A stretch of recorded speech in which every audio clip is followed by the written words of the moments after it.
Sometimes it's not the world outside that exhausts us. It's the endless conversations happening inside our own mind. Thought spirals, imaginary arguments, regrets, fears. Modern life doesn't give us space to pause, but Buddhist wisdom does. This isn't about fixing your mind. It's about meeting it with clarity. The Buddha never taught us to eliminate thoughts. He taught us to observe them with patience and presence.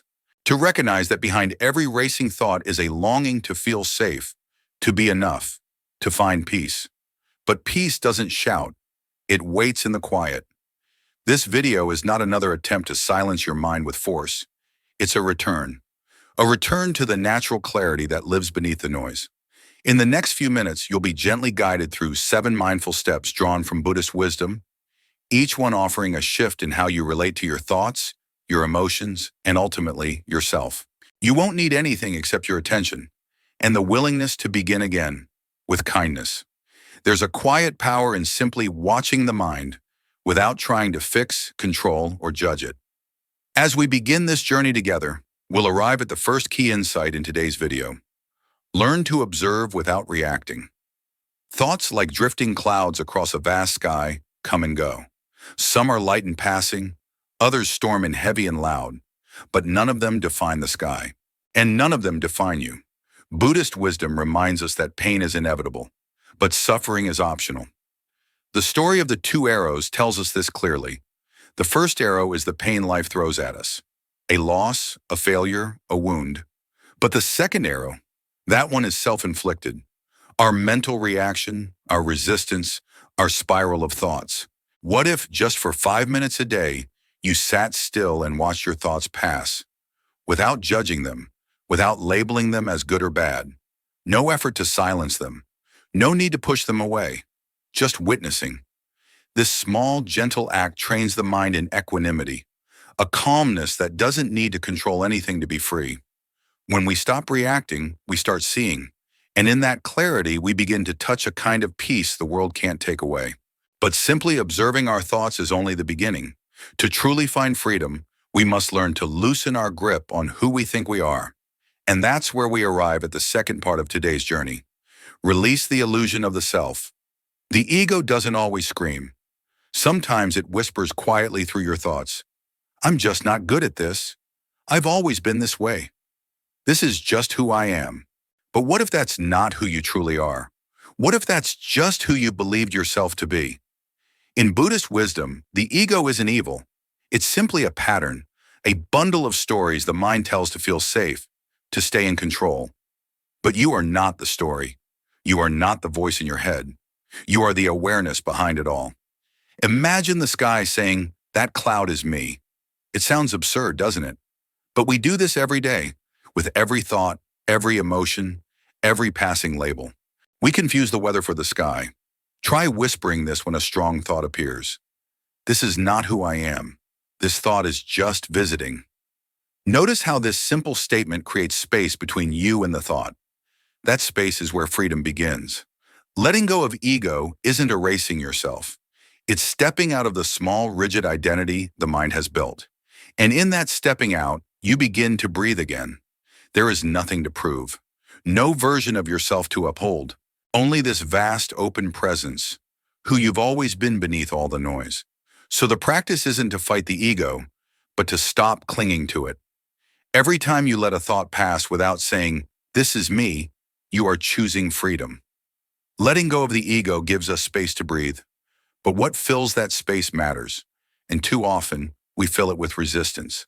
A quiet, constant push against reality. So now we arrive at the third part of today's journey. Choose acceptance over resistance. Have you ever noticed how much suffering comes not from what happens, but from our belief that it shouldn't be happening? A delay, a rejection, a mistake, and the mind whispers, "This shouldn't have happened."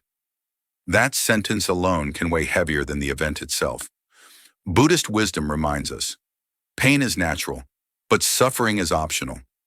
Suffering arises when we argue with reality, when we grip on to how we think things should be instead of meeting life as it is. Imagine holding a rock in your hand and saying, "It shouldn't be heavy." But the heaviness doesn't come from the rock. It comes from your grip. Acceptance is not giving up. It's giving space. It's the strength to soften around what's here rather than tightening against it. Ask yourself gently, what am I resisting right now? Maybe it's an emotion, a person, a moment in your life you wish had gone differently. Now breathe out. Let it soften, even just a little. You don't have to like it. You just have to stop fighting it. The practice of acceptance is about discernment, learning what we can change and what we must release. In that wisdom, a quiet peace begins to unfold. Not because life becomes perfect, but because we are no longer at war with it. Sometimes it's not the weight of life that wears us down, but the sharpness of our own judgment.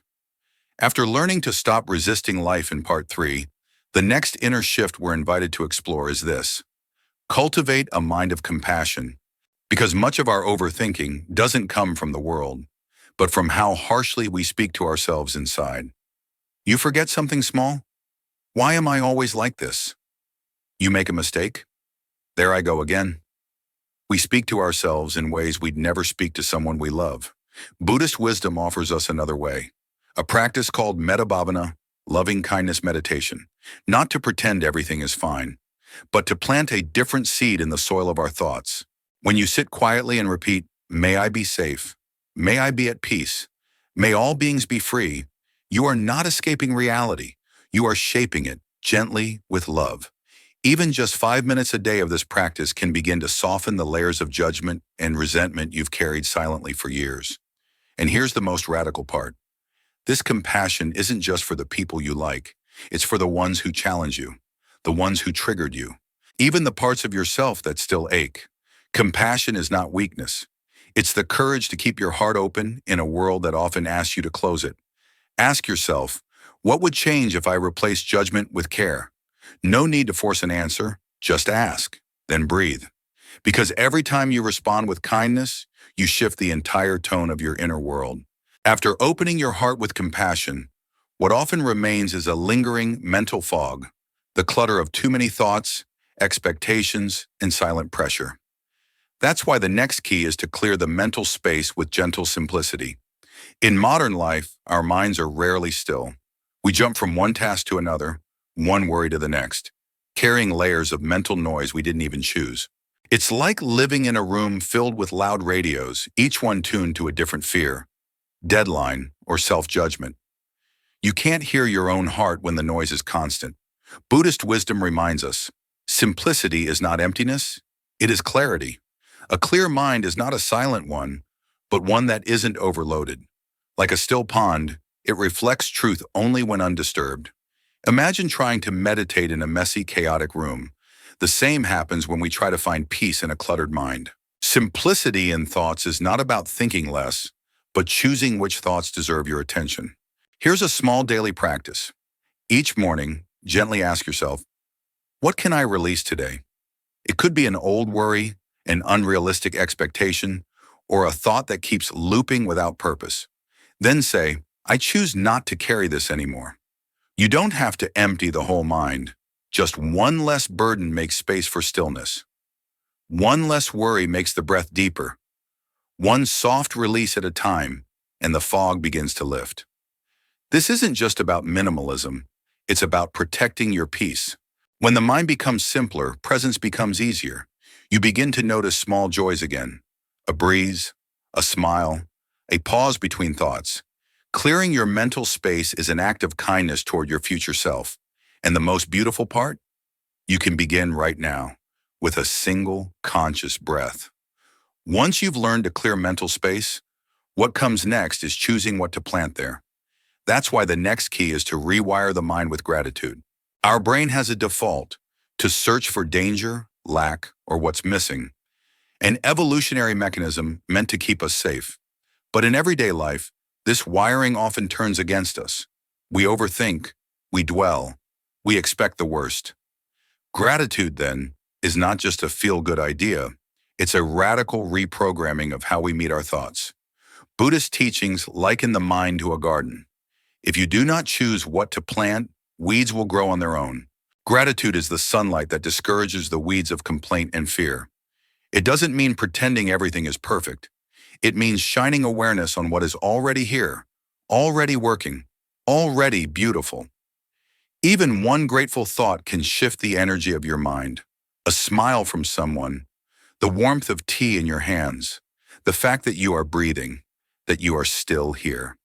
Begin with a small evening ritual. Before sleep, write down 3 things you're grateful for. They don't have to be big. In fact, the smaller, the better, because it trains your awareness to notice subtle joys. Maybe it's the breeze through the window, a message from a friend, a moment of quiet after a long day. This practice is more than reflection, it is transformation. The mind slowly begins to notice abundance instead of absence, presence instead of regret. And slowly it stops spinning stories of fear because it starts remembering that peace is already possible. Rewiring your thoughts with gratitude doesn't silence the mind, it softens it. It makes space for self-compassion. It invites you to befriend the present moment, not as something to fix, but as something to witness with awe. Let your thoughts become seeds of light. Gratitude is how they grow. If the previous lesson invited us to soften the mind with gratitude, the next step is even more radical, learning to respond less and listen more. In a world that constantly demands quick replies, silence is not weakness, it is conscious strength. Choose stillness over the urge to react. That's the gentle wisdom we'll now explore together. We live in a world that thrives on speed, where texts must be answered instantly, emotions are expected to be displayed publicly, and silence is often mistaken for avoidance. But Buddhist wisdom teaches a different way. Not everything deserves a reaction. Not every arrow needs to be caught. The Zen master said, "When you no longer rush to respond, that's when true observation begins." This is not about suppressing emotions, but about creating space. Space to breathe, to see clearly, and to choose your next step with awareness. Imagine someone insults you. Your mind surges with the urge to defend, to explain, to retaliate. But in that very moment, you have a choice. You can pause. You can place your hand over your heart and ask, is this coming from wisdom or just an old wound? Stillness is not silence. It is a decision to not let others pull you into storms that are not yours, a decision to return home to your center before stepping out again. A practical step. The next time you feel triggered, give yourself 5 seconds. Just 5. Let the breath rise and fall without rushing. You might find that what felt urgent no longer needs to be said. Because in stillness, we reclaim our power. Not the power to win an argument, but the power to stay free from it. And it's in that freedom that peace begins to bloom. You don't have to master every teaching at once. True transformation begins with the smallest of choices, the decision to pause, to observe, to choose peace instead of habit. Every time you return to awareness, you're not failing, you're beginning again. And that is sacred. The world may remain loud. Thoughts may still come, but now you have a different relationship with them. You are no longer just reacting, you are responding with clarity, with compassion, with power that doesn't need to shout. So here's your gentle invitation. Don't let this just be another video you watch. Let it be a turning point. Choose one lesson that spoke to you most deeply. Maybe it was the power of stillness, or the practice of gratitude, or simply the reminder that you are not your thoughts. Now bring it into your day, not as pressure, but as presence. And before you go, leave a comment sharing one insight or shift you felt. What spoke to your heart? What do you want to carry forward from this moment on? And if this message supported you in any way, please like the video and subscribe. Not just for more content, but to keep walking this path together, one mindful step at a time.